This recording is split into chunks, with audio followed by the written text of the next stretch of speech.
Ano po ang maaaring ibunga sa trust ng publiko kay Presidente Marcos kung makaramdam ang publiko ng takipan o pagtatakip?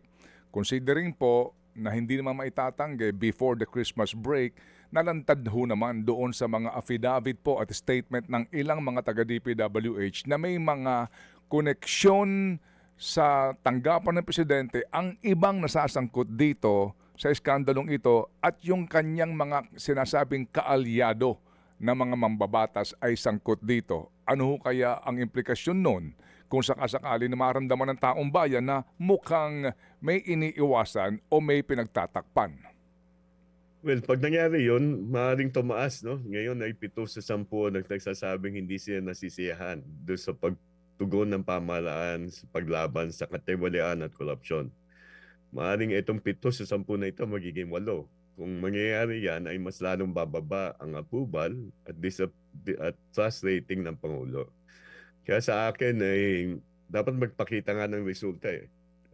The result, especially kung ang magiging resulta na ito ay yung mga malalapit sa kanya, mga kaalyado sa kanya, ay talagang mapapanagot. Ang pagpapanagot lang naman nito yung pagbibigay lang, paghahain lang ng kaso sa korte.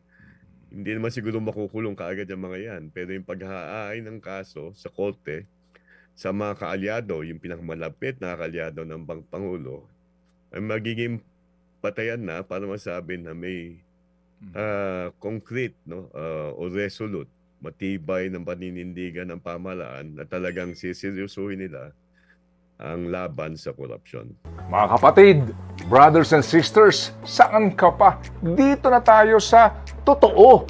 Dito na tayo sa True FM. Mga kapatid, mag-subscribe and follow po kayo sa social media accounts ng True Network PH. Yan po kami, hanapin nyo lang True Network PH, Facebook, Instagram, YouTube, TikTok, and podcast. Mapa Apple or Spotify man yan, mahahanap nyo kami. Lahat ng mga napapanood at napapakinggan nyo po sa programa, nasa social media accounts namin yan. So paano mga kapatid? See you sa social media!